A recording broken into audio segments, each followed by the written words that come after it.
ਭਾਈ ਜੋਗਾ ਸਿੰਘ ਜੀ ਸਾਡੇ ਨਾਲ ਮੌਜੂਦ ਨੇ, ਗੱਲਬਾਤ ਕਰਦੇ ਹਾਂ। ਵਾਹਿਗੁਰੂ ਜੀ ਕਾ ਖਾਲਸਾ, ਵਾਹਿਗੁਰੂ ਜੀ ਕੀ ਫਤਿਹ। ਵਾਹਿਗੁਰੂ ਜੀ ਕਾ ਖਾਲਸਾ, ਵਾਹਿਗੁਰੂ ਜੀ ਕੀ ਫਤਿਹ। ਸਭ ਤੋਂ ਪਹਿਲਾਂ ਤਾਂ ਮੈਂ TV 84 ਦਾ ਧੰਨਵਾਦ ਕਰਦਾ ਹਾਂ, ਜਿਹੜਾ ਇਹ ਆਵਾਜ਼, ਬੁਲੰਦ ਆਵਾਜ਼ ਸੰਸਾਰ ਦੇ ਕੋਨੇ-ਕੋਨੇ ਤੱਕ ਪਹੁੰਚਾਉਂਦੇ ਨੇ। ਇਹਨਾਂ ਦਾ ਬਹੁਤ-ਬਹੁਤ ਧੰਨਵਾਦ ਹੈ।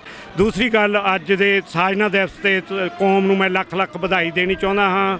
ਅਤੇ ਦੂਸਰਾ, ਇਹ ਜਿਹੜਾ ਪਰੇਡ ਦਾ ਮੋਟਿਵ ਆ, ਇਹ ਖਾਲਸਾਈ ਬੋਲਬਾਲੇ ਨੂੰ ਉਜਾਗਰ ਕਰਨਾ ਹੈ ਅਤੇ ਜਿਹੜਾ ਸਾਡੇ 'ਤੇ ਸਿੱਖਾਂ 'ਤੇ ਜ਼ੁਲਮ ਹੋਇਆ, ਉਸ ਜ਼ੁਲਮ ਨੂੰ ਸੰਸਾਰ ਦੇ ਕੋਨੇ ਤੱਕ ਪਹੁੰਚਾਉਣਾ।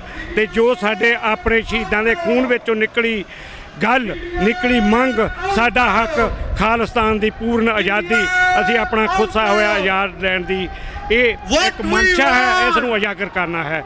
ਵਾਹਿਗੁਰੂ ਜੀ ਕਾ ਖਾਲਸਾ, ਵਾਹਿਗੁਰੂ ਜੀ ਕੀ ਫਤਿਹ। ਵਾਹਿਗੁਰੂ ਜੀ ਕਾ ਖਾਲਸਾ, ਵਾਹਿਗੁਰੂ ਜੀ ਫਤਿਹ। ਅੱਜ ਅਸੀਂ 34ਵੀਂ ਪਰੇਡ, ਜੋ ਖਾਲਸਾ ਦੀ ਪਰੇਡ ਆ, ਉਹ ਕੱਢ ਰਹੇ। ਮੈਂ ਲੱਖ ਸਭ ਨੂੰ ਇਸ ਪਰੇਡ ਦੀ, ਖਾਲਸਾ ਪਰੇਡ ਦੀ ਵਧਾਈ ਦਿੰਦਾ ਹਾਂ। ਇਹ ਪਰੇਡ ਅਸੀਂ ਉਦੋਂ ਕੱਢੀ ਜਦੋਂ 84 ਦੇ ਵਿੱਚ ਸਾਡੇ ਅਕਾਲ ਤਖਤ ਢਾਇਆ ਗਿਆ ਅਤੇ ਸਿੱਖਾਂ ਨੇ ਇੰਡੀਆ ਪਰੇਡ ਦਾ ਬਾਈਕਾਟ ਕਰਕੇ, ਅਤੇ ਇਹ ਪਰੇਡ 87 ਦੇ ਵਿੱਚ ਅਸੀਂ ਸ਼ੁਰੂ ਕੀਤੀ, ਜੋ ਅੱਜ ਤੱਕ ਚੱਲ ਰਹੀ ਹੈ। ਅਤੇ ਇਹ ਅੱਜ ਹਰ ਜਗ੍ਹਾ ਖਾਲਿਸਤਾਨ ਦੀ ਗੱਲ ਹੋ ਰਹੀ ਆ। ਜੇ ਉਸ ਟਾਈਮ ਜੋ ਫੈਸਲੇ ਸਿੱਖਾਂ ਨੇ ਲਏ ਆ, ਉਸ ਨੂੰ ਪੂਰਾ ਕਰ ਲਈ ਸਿੱਖਾਂ ਨੇ। ਅੱਜ ਬਹੁਤ ਚੰਗਾ ਕੰਮ ਕੀਤਾ। ਮੈਂ 84 ਚੈਨਲ ਨੂੰ ਇਸ ਦੀ ਵਧਾਈ ਦਿੰਦਾ ਹਾਂ, ਕੌਮ ਸਾਰੀ ਨੂੰ ਵਧਾਈ ਦਿੰਦਾ। ਵਾਹਿਗੁਰੂ ਜੀ ਕਾ ਖਾਲਸਾ, ਵਾਹਿਗੁਰੂ ਜੀ ਕੀ ਫਤਿਹ।